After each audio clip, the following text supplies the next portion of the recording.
சேலை கட்டும் பெண்ணுக்கு ஒரு வாசம் உண்டு, கண்டதுண்டா? கண்டவர்கள் சொன்னதுண்டா? சேலை கட்டும் பெண்ணுக்கு ஒரு வாசம் உண்டு, கண்டு கொண்டே கண்களுக்குள் பள்ளி கொண்டே.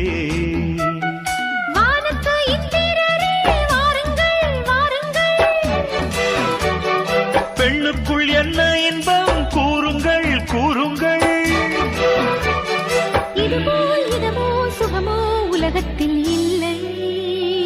இவளின் குணமோ மனமோ மலருக்குள் இல்லை. சேலை கட்டும் பெண்ணுக்கு